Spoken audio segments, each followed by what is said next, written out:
تو زبان اس کا استعمال بھی ہے، زبان چھوٹی ہے، لیکن اگر اس کا صحیح استعمال کیا جائے، اس کو جس طریقے سے استعمال کرنے کا طریقہ بتلایا گیا ہے اس طرز پر اگر اس کو استعمال کیا جائے تو یہ زبان کامیابی اور فلاح کا ذریعہ بنے گی۔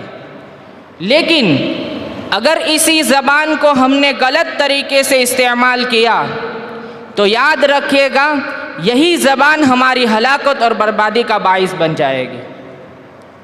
چنانچہ زبان جہاں جوڑنے کا کام کرتی ہے، زبان جہاں دل کی بات کو دوسروں تک پہنچانے کا کام کرتی ہے، زبان جہاں اچھے کلمات کے ادا کرنے کا ذریعہ بنتی ہے، اسی طریقے سے زبان دلوں کے زخمی کرنے کا بھی ذریعہ بن جاتی ہے۔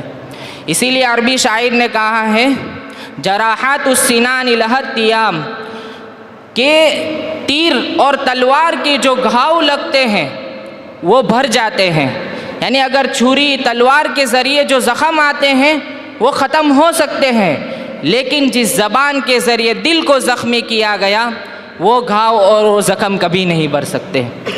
اسی لیے رسول اللہ صلی اللہ علیہ وسلم نے ایک حدیث میں ارشاد فرمایا کہ اکثر و بیشتر لوگ اپنی زبان کی کھیتیوں کی وجہ سے جہنم میں جائیں گے۔ کیا مطلب زبان کی کھیتیوں کی وجہ سے جہنم میں جائیں گے؟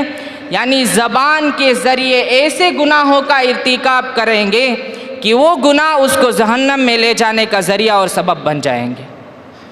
اسی لیے علامہ ابن قیم رحمۃ اللہ علیہ بیان فرماتے ہیں کہ بعض آدمی آپ کو دیکھنے کو ملیں گے، بڑے روزدار ہوں گے، بڑے نماز کے پابند ہوں گے، زکوٰۃ اچھی طریقے سے ادا کرتے ہوں گے کہ ان کی زکوٰۃوں کی، ان کی نمازوں کی، ان کی روزوں کی لوگ مثال بیان کرتے ہوں گے کہ فلاں آدمی بڑا نمازی ہے، فلاں آدمی بڑا عبادت گزار ہے، لیکن ان کے ذریعے بھی زبان کے استعمال میں ایسی لاپرواہی ہو جاتی ہے کہ وہ اللہ کی ناراضگی کا سبب بن جاتے ہیں، کہ وہ زبان سے بعض مرتبہ ایسے کلمے کا تکلم کر لیتے ہیں جس کی وجہ سے وہ جہنم کی خائے میں جانے کا ذریعہ بن جاتے ہیں۔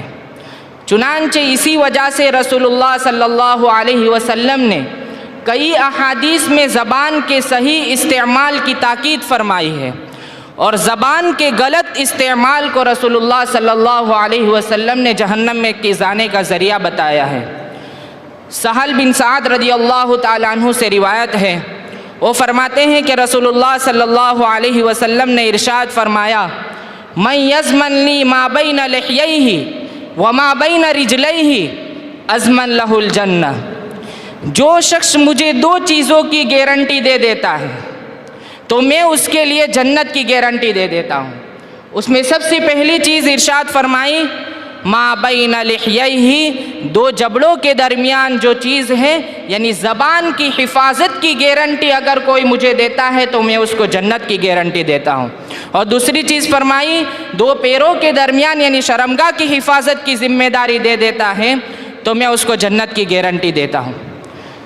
اور آج آپ دنیا پر نظر ڈالیے، دنیا میں وجود میں آنے والے اکثر و بیشتر گناہ انہی دو ذریعوں سے ہوتے ہیں، کہ عموماً آدمی جو گناہوں میں مبتلا ہوتا ہے وہ انہی دو ذریعوں کی حفاظت نہ کرنے کی وجہ سے آدمی گناہوں میں مبتلا ہوتا ہے۔ ایک اور حدیث میں رسول اللہ صلی اللہ علیہ وسلم نے ارشاد فرمایا، اس حدیث کے راوی حضرت ابو ہریرہ رضی اللہ تعالیٰ عنہ ہے، بڑی ڈراؤنی حدیث ہے، اگر کوئی بندہ اس حدیث کو اپنے سامنے رکھ کر زندگی بسر کرتا ہے تو اس کے بس میں نہیں ہے کہ وہ غلط کلمہ زبان سے نکال دے۔ چنانچہ حضرت ابو ہریرہ رضی اللہ تعالیٰ عنہ رسول اللہ صلی اللہ علیہ وسلم کا ارشاد نقل کرتے ہیں، ان العبد لیتکلم بالکلمہ ما یبین بہا، کہ آدمی زبان سے ایسا کلمہ بولتا ہے جو بغیر سوچے سمجھے بولتا ہے، اس کو اندازہ تک نہیں ہوتا کہ میں کیا بول رہا ہوں۔ آگے فرماتے ہیں رسول اللہ صلی اللہ علیہ وسلم کہ وہ کلمہ اللہ کی ناراضگی کا ایسا ذریعہ بن جاتا ہے کہ اس کلمے کی وجہ سے وہ جہنم کی گائے میں اتنی دور جا کر گرتا ہے جیسے مشرق و مغرب کے درمیان کا فاصلہ ہے۔ بلکہ فرمایا کہ اس سے بھی زیادہ دور جا کر گرتا ہے۔ اور پھر آگے فرمایا کہ آدمی بعض مرتبہ زبان سے اس طریقے کا کلمے کا بول بولتا ہے کہ اس کو پتہ نہیں ہوتا، لیکن وہ اچھا کلمہ ہوتا ہے، اللہ کو اتنا پسند اور محبوب ہوتا ہے کہ وہ جنت کے کئی مراتب طے کر لیتا ہے۔ یہ ہے زبان، کہ زبان کا صحیح استعمال آدمی کو جنت کے مراتب طے کروا دیتا ہے، اور زبان کا غلط استعمال آدمی کو جہنم کی کھائی میں گرا دیتا ہے۔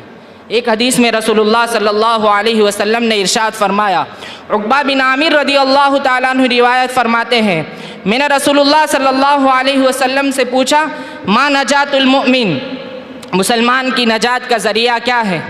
تو رسول اللہ صلی اللہ علیہ وسلم نے ارشاد فرمایا، اتق اللہ، اللہ سے ڈرو۔ پھر دوسرا فرمایا حسن الخلق، اچھے اخلاق۔ پھر آگے فرمایا کہ مسلمان کی ہلاکت کا ذریعہ کیا ہے؟ تو فرمایا رسول اللہ صلی اللہ علیہ وسلم نے، مسلمان کی ہلاکت کے دو ذریعے ہیں، ایک ہے الفم، زبان، دوسری چیز ہے الفرج یعنی شرمگاہ، کہ اگر دو چیزوں کی حفاظت نہیں کرتا تو مسلمان اس کے ذریعے ہلاک ہو سکتا ہے۔ ایک حدیث میں رسول اللہ صلی اللہ علیہ وسلم نے ارشاد فرمایا کہ آخری زمانہ ایسا آئے گا کہ آدمی فتنوں سے بچ نہیں سکے گا۔ اس زمانے میں اگر کوئی آدمی یہ تین کام کر لے تو وہ فتنوں سے محفوظ ہو جائے گا۔ اس میں فرمایا امسک علیک لسانک، اپنی زبان پر کنٹرول رکھو۔ سب سے پہلے فرمایا اپنی زبان پر کنٹرول رکھو۔ پھر فرمایا ولیسعک بیتک، اپنے گھر کو اپنے آپ میں کشادہ رکھو، اس کا مطلب یہ ہے کہ اپنے گھر میں زیادہ وقت گزارو۔ اور پھر فرمایا وابکی علی خطیئتک، اپنے گناہوں پر روتے رہیے۔ یہ تین چیزیں بتلائی کہ اگر کوئی آدمی ان تین چیزوں کو لازم پکڑ لیتا ہے تو وہ اچھے خاصے فتنوں سے بچ جاتا ہے اور اس کے لیے نجات کا ذریعہ بن جاتا ہے۔ ایک حدیث میں رسول اللہ صلی اللہ علیہ وسلم نے ارشاد فرمایا، آپ صلی اللہ علیہ وسلم نے حضرت معاذ سے کہا، اے معاذ کف علیک ھذا، اپنی زبان کی طرف اشارہ کر کے فرمایا کہ اس زبان کو روکے رکھیے، اس زبان کو کنٹرول میں رکھیے۔ پھر فرمایا حضرت معاذ نے کہ اللہ کے رسول، کیا زبان کی وجہ سے بھی ہمارا مواخذہ ہوگا؟ کیا زبان کی وجہ سے بھی ہم پکڑے جائیں گے؟ رسول اللہ صلی اللہ علیہ وسلم نے ارشاد فرمایا کہ معاذ اللہ تیرا بھلا کرے، اکثر لوگ ایسے ہوں گے جو زبان کی وجہ سے اندھے منہ جہنم میں ڈال دیے جائیں گے۔ تو یہ زبان دیکھنے میں بہت چھوٹی ہے، لیکن اگر اس کا صحیح طریقے سے استعمال ہوتا ہے تو وہ فلاح اور کامیابی تک پہنچا دیتی ہے، اور اگر اس کا غلط طریقے سے استعمال ہوتا ہے تو وہ جہنم اور بربادی کا باعث بن جاتی ہے۔ رسول اللہ صلی اللہ علیہ وسلم سے پوچھا گیا کہ اللہ کے رسول، سب سے زیادہ جہنم میں لے جانے کا ذریعہ کون سی چیز بنے گی؟ آپ صلی اللہ علیہ وسلم نے ارشاد فرمایا کہ زبان۔ ایک حدیث میں رسول اللہ صلی اللہ علیہ وسلم سے پوچھا گیا کہ افضل مسلمان کون ہے؟ رسول اللہ صلی اللہ علیہ وسلم نے ارشاد فرمایا کامل اور افضل مسلمان وہ ہیں کہ جس کی زبان کی تکلیف اور جس کے ہاتھوں کی تکلیف سے دوسرے لوگ محفوظ رہے۔ ان احادیث کے ہم کو اندازہ ہوا کہ زبان کا گناہ کتنا خطرناک ہے اور زبان کا غلط استعمال کہاں تک لے جا سکتا ہے۔ اور آگے سنیے، اب زبان اتنی چھوٹی چیز ہے لیکن اکثر و بیشتر اس سے جو گناہ وجود میں آتے ہیں وہ کبیرہ گناہ ہی ہے۔ جیسے کہ خطبے کے دوران میں نے آپ حضرات کے سامنے آیت کریمہ تلاوت فرمائی، اس میں اللہ تبارک و تعالی ارشاد فرماتے ہیں یا ایھا الذین آمنوا لا یسخر قوم من قوم عسى ان یکونوا خیرا منہم، اے ایمان والو، ایک گروہ دوسرے گروہ کا مذاق نہ اڑائے، ہو سکتا ہے کہ جس کا مذاق اڑایا جا رہا ہے وہ مذاق کرنے والے سے بہتر ہو۔ اس سے یہ پتہ چلا کہ یہ جو گناہ اللہ تبارک و تعالیٰ نے اس آیت کریمہ میں بتلایا ہے وہ زبان کا بھی گناہ ہے، کیونکہ مذاق کس کو کہا جاتا ہے اور کون سا مذاق حرام ہے وہ اس آیت میں اس کی وضاحت، اس کی تفسیر میں علامہ قرطبی رحمۃ اللہ علیہ لکھتے ہیں کہ اگر کسی کا عیب اس طریقے سے بیان کیا جائے جس سے لوگوں کو ہنسایا جائے تو یہ مذاق ہے اور یہ حرام ہے۔ اس آیت میں اسی سے منع کیا گیا کہ کسی کا عیب اس انداز میں مت بیان کرو کہ جس سے لوگوں کو ہنسایا جائے، جس سے لوگوں کا مذاق بنایا جائے۔ اگر اس طریقے سے کوئی آدمی مذاق کرتا ہے تو یہ مذاق حرام ہے۔ اور صرف یہ ہنسانے والا ہی گنہگار نہیں ہے، بلکہ اس کے ساتھ جتنے مجلس میں شریک ہیں اور اس عیب پر جو ہنس رہے ہیں، سب کے سب اس حرام چیز میں مبتلا ہے۔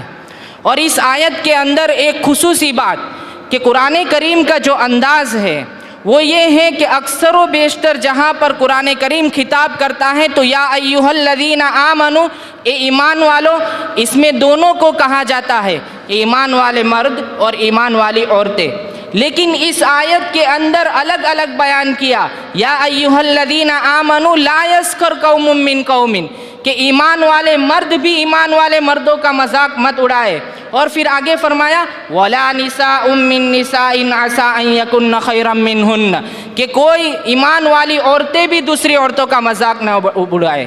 اس سے پتہ چلا کہ یہ اعلیٰ اخلاق کی تعلیم تھی، اور اس گناہ کی قباحت کو اور زیادہ بیان کرنے کے لیے الگ الگ دونوں سے کہا گیا کہ مسلمان مرد بھی مسلمان مردوں کا مذاق نہ اڑائے، مسلمان عورتیں بھی مسلمان عورتوں کا مذاق نہ اڑائے۔ کسی کے عیب پر اس کا مذاق اڑانا، اس کا ٹھٹھا اڑانا، اس کی ہنسی مذاق اڑانا یہ اچھی چیز نہیں ہے، کیونکہ کوئی بھی آدمی عیب سے خالی نہیں ہے۔ اور اللہ تبارک و تعالیٰ کے یہاں پر قانون کیا ہے؟ حضرت ابو ہریرہ رضی اللہ تعالیٰ عنہ روایت بیان کرتے ہیں، رسول اللہ صلی اللہ علیہ وسلم نے ارشاد فرمایا ان اللہ لا ينظر الى صورکم ولا الى اجسادکم ولکن ينظر الى قلوبکم واعمالکم، اللہ تبارک و تعالیٰ تمہارے ظاہری جسموں کو نہیں دیکھتا کہ تم کس قدر خوبصورت ہو، تمہارے اندر ظاہری وجاہت کتنی بھی ہو، وہاں ظاہر کو نہیں دیکھا جاتا، وہاں پر باطن کو دیکھا جاتا ہے کہ تمہارے اعمال کیسے ہیں، تمہارے اخلاق کیسے ہیں۔ اسی لیے اس آیت کے اندر فرمایا کہ تم جس کا مذاق اڑا رہے ہو سکتا ہے کہ وہ ظاہر کے اعتبار سے تو خستہ حال ہو، ظاہر کے اعتبار سے تو بد حال ہو، لیکن اللہ کے یہاں پر محبوب ہو، اللہ کا ولی ہو، اور ہو سکتا ہے کہ یہی تمہاری ہلاکت کا ذریعہ بن جائے۔ حدیث قدسی میں خود اللہ تبارک و تعالیٰ ارشاد فرماتا ہے من عادی لی ولیا فقد آذنتہ بالحرب، جو شخص میرے ولی کا تکلیف دیتا ہے، میرے ولی کی مذاق اڑاتا ہے، اس کے لیے میں جنگ کا اعلان کرتا ہوں۔ اس لیے کسی کا کبھی مذاق نہیں اڑانا چاہیے۔ پھر اس آیت کے اندر زبان کا جو دوسرا گناہ بیان فرمایا گیا وہ یہ فرمایا گیا وَلَا تَلْمِزُوا أَنفُسَكُمْ، تم اپنے آپ کی عیب جوئی مت کرو۔ اس آیت کو سمجھنے کی ضرورت ہے۔ دیکھو قرآن کریم میں اس میں فرمایا تم اپنے خود کا عیب مت نکالو۔ ہم ظاہری اعتبار سے سوچے تو کیا کوئی بندہ اپنا خود کا عیب نکال سکتا ہے؟ ایک دوسری جگہ پر قرآن کریم میں فرمایا وَلَا تَقْتُلُوا أَنفُسَكُمْ، تم اپنے آپ کو مت قتل کرو۔ کیا کوئی بندہ اپنے آپ کو قتل کرے گا؟ تو پھر اس آیت کا مطلب کیا ہے؟ مفتی شفیع صاحب لکھتے ہیں اس آیت کا مطلب یہ ہے کہ تم اگر دوسرے کو قتل کرو گے، دوسرے کا عیب نکالو گے، تو وہ ذریعہ ہوگا تمہارے قتل کیے جانے کا اور تمہارے عیب نکالے جانے کا۔ کیونکہ اگر ہم دوسرے کا عیب نکالتے ہیں اور اگر ہم دوسرے کا مذاق اڑاتے ہیں اور دوسرے کی عیب جوئی کرتے ہیں تو ہمارے اندر بھی عیوب ہے۔ وَفِيكَ عُيُوبٌ وَلِلنَّاسِ أَعْيُنٌ، کہ آپ کے اندر بھی عیوب ہے اور لوگوں کی آنکھیں اس کو دیکھتی ہیں اگرچہ ہم اس کو نہ دیکھتے ہو۔ اس لیے اگر ہم دوسرے کے عیب نکالتے ہیں تو لوگ ہمارے بھی عیب نکالیں گے، لوگ ہمارے پیچھے بھی ہماری عیب جوئی کریں گے۔ اس لیے اس آیت کے اندر فرمایا کہ تم اپنے آپ کا عیب نہ نکالو۔ یہ زبان کا دوسرا گناہ ہوا، یہ بھی گناہ کبیرہ ہے۔ زبان کا تیسرا گناہ اس آیت کے اندر بیان فرمایا وَلَا تَلْمِزُوا أَنفُسَكُمْ بِالْأَلْقَابِ، کہ تم آپس میں ایک دوسرے کو برے لقب سے مت پکارو۔ کسی کو اندھا کہنا، کسی کو لنگڑا کہنا، جس طریقے سے یہ اس کو برا لگتا ہے اور یہ برا لقب ہے، اسی طریقے سے اس آیت کی تفسیر میں عبداللہ ابن عباس رضی اللہ تعالیٰ عنہما ارشاد فرماتے ہیں کہ کسی کو کسی گناہ میں مبتلا دیکھا یا کسی برے عمل میں مبتلا دیکھا مثلاً کسی کو شراب پیتے ہوئے دیکھ لیا، کسی کو زنا کرتے ہوئے دیکھ لیا اور اس کو یوں کہا کہ یہ شرابی ہے، یہ زانی ہے، یہ بھی حرام ہے، یہ بھی اس آیت کے اندر مراد ہے۔ اور ایک حدیث میں تو اس حد تک ڈرایا گیا کہ اگر کوئی بندہ کسی کو اس طریقے سے طعنہ دیتا ہے کہ اس کے گناہ پر اس کو طعنہ دے دے کہ یہ زانی ہے، یہ شرابی ہے، تو ایسا ہوگا ضرور کہ وہ بندہ تو بچ جائے، وہ بندہ تو توبہ کر لے گا، لیکن جو عیب نکالنے والا، جو برے القاب سے پکارنے والا ہے، اللہ تعالیٰ اس کو اس میں مبتلا کر کے رکھیں گے۔ اگر کسی کی عزت اڑائی ہے، اگر کسی کی عزت سے کھلواڑ کیا ہے، تو یاد رکھنا ایک وقت ایسا آئے گا کہ آپ کی عزت سے بھی کھلواڑ کیا جائے گا۔ یہ قاعدہ ہے، یہ اللہ تبارک و تعالیٰ کی سنت ہے۔ یہاں تک ایک حدیث میں آتا ہے کہ اگر کسی نے کسی مسلمان بھائی کی عزت کی دھجیاں اڑائی ہے تو چاہے وہ گھر کے اندر بیٹھا ہوا ہو، وہ ذلیل ہو کر رہے گا۔ اس لیے اس میں ہمارا بھی نقصان ہے اور یہ کبیرہ گناہ بھی ہے۔ تو تیسرا گناہ بیان فرمایا گیا وَلَا تَلْمِزُوا أَنفُسَكُمْ بِالْأَلْقَابِ۔ اسی صورت کے اندر زبان کا چوتھا گناہ بھی بیان فرمایا ہے۔ کیا چوتھا گناہ بیان فرمایا ہے؟ وَلَا يَغْتَبْ بَعْضُكُمْ بَعْضًا أَيُحِبُّ أَحَدُكُمْ أَن يَأْكُلَ لَحْمَ أَخِيهِ مَيْتًا فَكَرِهْتُمُوهُ۔ تم غیبت مت کرو۔ اللہ تبارک و تعالیٰ فرماتے ہیں کہ غیبت مت کرو۔ غیبت یہ بھی زبان کا گناہ ہے اور غیبت یہ بھی کبیرہ گناہ ہے۔ غیبت کس کو کہا جاتا ہے؟ غیبت کہا جاتا ہے کسی مسلمان بھائی کی غیر موجودگی میں، کسی مسلمان بھائی کی پیٹھ کے پیچھے اس کا اس طریقے سے برائی کے تذکرہ کرنا کہ اگر وہ سنے تو اس کا برا لگے، یہ غیبت ہے۔ اب اس میں ایک چیز کا فرق سمجھنے کی ضرورت ہے۔ بعض لوگ یوں کہتے ہیں کہ میں تو اس کے سامنے بھی کہہ سکتا ہوں۔ ارے اس کے سامنے کہے یا نہ کہے، اس کے سامنے کہے گا تب بھی تو برا لگے گا، اس لیے یہ غیبت میں داخل ہے۔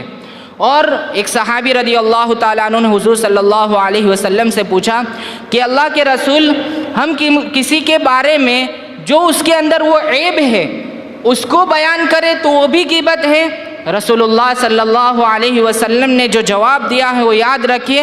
حضور صلی اللہ علیہ وسلم نے فرمایا اگر اس کے اندر وہ عیب ہے اور تم اس کی پیٹھ کے پیچھے بیان کرتے ہو تو یہ غیبت ہے، اور اگر اس کے اندر وہ عیب نہیں ہے اور تم اس کی پیٹھ کے پیچھے بیان کرتے ہو یہ تو بہتان ہے۔ اس لیے عیب ہو تب بیان کرنا تب بھی غیبت ہے۔ اس لیے یہ نہ سمجھے کہ اس کے اندر عیب ہے تو ہم بیان کریں گے غیبت نہیں ہوگی، بلکہ یہ غیبت میں داخل ہے۔ اور اگر عیب نہیں ہے پھر بیان کیا تو اس سے بھی بڑا گناہ ہے، یہ بہتان ہے۔ تو یہ زبان کے گناہ ہے، بڑے بڑے گناہ ہے۔ اسی لیے رسول اللہ صلی اللہ علیہ وسلم نے ایک حدیث میں ارشاد فرمایا، صحابہ سے پوچھا آپ کو معلوم ہے میری امت کا مفلس آدمی کون ہے؟ تو صحابہ نے فرمایا کہ مفلس اور غریب آدمی وہ ہے جس کے پاس مال و دولت نہ ہو، جس کے پاس دراہیم و دنانیر نہ ہو۔ حضور صلی اللہ علیہ وسلم نے ارشاد فرمایا نہیں، میری امت کا مفلس آدمی وہ ہے جو کل قیامت کے دن آئے گا، بہت ساری نیکیاں لے کر آئے گا، اس کا نامہ اعمال میں روزے ہوں گے، نمازیں ہوگی، زکوٰۃ ہوگی، بہت ساری بے شمار نیکیاں ہوگی، لیکن اس نے گناہ ایسے کر رکھے ہوں گے، کبھی کسی کی غیبت کی ہوگی، کبھی کسی پر بہتان لگایا ہوگا، کبھی کسی کا ٹھٹھا اڑایا ہوگا، کبھی کسی کا مذاق اڑایا ہوگا، کہ کل قیامت کے دن حق لینے والے کی لائن لگے گی اور ہر حق والے کو اس کی نیکیوں میں سے حق دیا جاتا رہے گا، یہاں تک کہ اس کی نیکیاں ختم ہو جائے گی اور حق والوں کی لائن ابھی تک ختم نہیں ہوگی، تو سامنے والے کے گناہ اس کے سر پر ڈالے جائیں گے اور یہ جہنم کی کھائی میں گرے گا۔ اندازہ لگائیے کس قدر سخت ڈرایا گیا ہے۔ اس لیے عزیزو زبان کا صحیح استعمال کرنا چاہیے۔ زبان اگر صحیح استعمال ہوگی تو ہمیں فلاح اور بہبود اور کامیابی تک پہنچائے گی، اور اگر ہم نے زبان کا غلط استعمال کیا تو یہ ہمیں کل قیامت کے دن بربادی کا ذریعہ بنے گی۔ زبان کا صحیح استعمال کیسے کریں اس کی تدبیر بھی رسول اللہ صلی اللہ علیہ وسلم نے بیان کی ہے۔ رسول اللہ صلی اللہ علیہ وسلم نے فرمایا من کان یؤمن باللہ والیوم الآخر فلیقل خیرا او لیصمت۔ جو شخص اللہ تبارک و تعالیٰ پر ایمان رکھتا ہے، آخرت پر ایمان رکھتا ہے، اگر بولنا ہے تو بھلائی کی بات بولے ورنہ خاموش رہے، اگر بولنا چاندی ہے تو خاموش رہنا سونا ہے۔ اس لیے ہم عادت یہ بنائیں کہ زیادہ بولنے سے پرہیز کریں، ضرورت کی بات ہو وہی بولے، اور زبان کے گناہوں سے حفاظت کی کوشش کریں۔ اللہ تبارک و تعالی ہم سب کو عمل کی توفیق عطا فرمائے۔